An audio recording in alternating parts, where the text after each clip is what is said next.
Hello everyone, my name is Ryan B. Moore. I am an MFA costume design candidate at the School of Theater, Film, and Television, and I am extremely honored to be nominated as this year's Outstanding GTA for the College of Fine Arts. First off, I want to thank the faculty and staff that have helped lead these students through these past few years of school, as well as all the families, parents, grandparents, and anyone else who had a hand in getting these soon-to-be graduates this far in their academic career. I know this may not be how we all thought this would culminate, but I'm very glad we still have the opportunity to celebrate this milestone. It was actually one professor in particular that led me to the U of A. I graduated with my BFA in costume design from the Conservatory of Theater Arts at Webster University in 2014. A few years later, I was working at an opera company and met Professor Rick Tuckett. We worked together as colleagues, and I got to see how he worked, the beautiful clothes he patterned and created, and how he took every opportunity to educate anyone around him who had questions. It was actually this one serendipitous encounter that would lead me to U of A for grad school. During my past few years here, I have had the chance to design many shows and musicals, work on a few operas, and even participate in a worldwide design competition.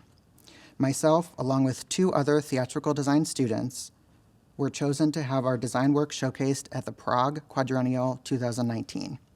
This huge theater conference is held once every 4 years and showcases the newest trends in art, theater, and performance. It also gives young designers a chance to showcase their work to a global audience. Our design team was one of only 15 schools chosen from around the world and one of 3 out of the US. As a graduate TA, I had the opportunity to lead a number of students throughout these last few years and help guide them through many ups and downs. Even though I was their instructor, so many of them don't realize how much they taught me. I learned so much more about myself as an instructor, a designer, an artist, and a person than I ever thought possible. Having the opportunity to work together with students in an artistic environment turned the tables many times, and I don't think they realized what all I learned from them.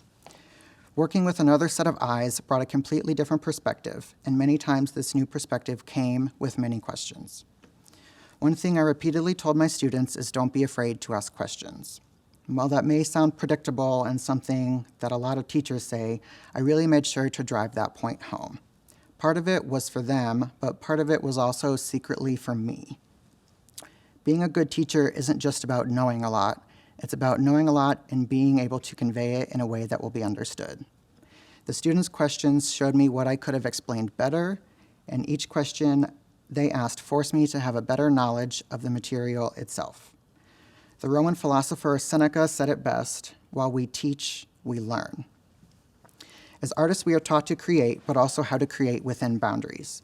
These may sound like rules or limits, but I think a better way to think of them is as a detour instead of a roadblock.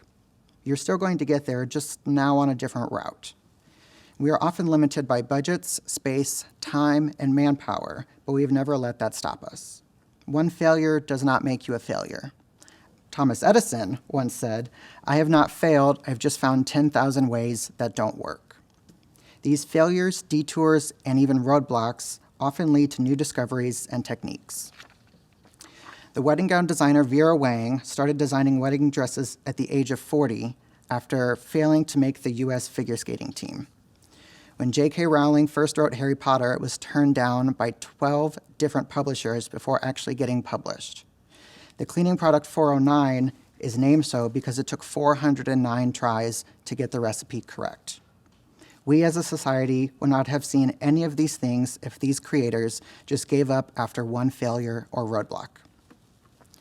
As many of my students know, I do love a good metaphor, and one that I have to remind myself often of is the bow and arrow.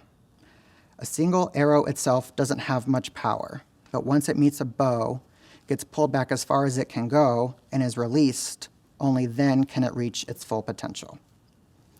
While my thesis production may have never been seen by an audience, I learned so many invaluable lessons.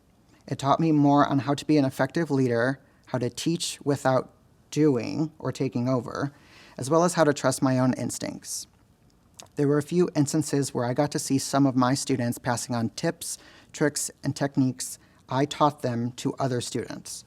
It's these moments that I will never forget, as they truly show the impact I've been able to have on these students' careers. I look forward to the day where I can continue to have this positive influence on many more young theater professionals. In theater, we often refer to ourselves as a machine because every part has to be working in order to make a show happen. During these times, we may not be together physically, but our drive, power, passion, and creativity will always find a way. I thank you one and all, the ones who thought I'd fall, the ones who taught me how to fail, the ones who helped me to prevail.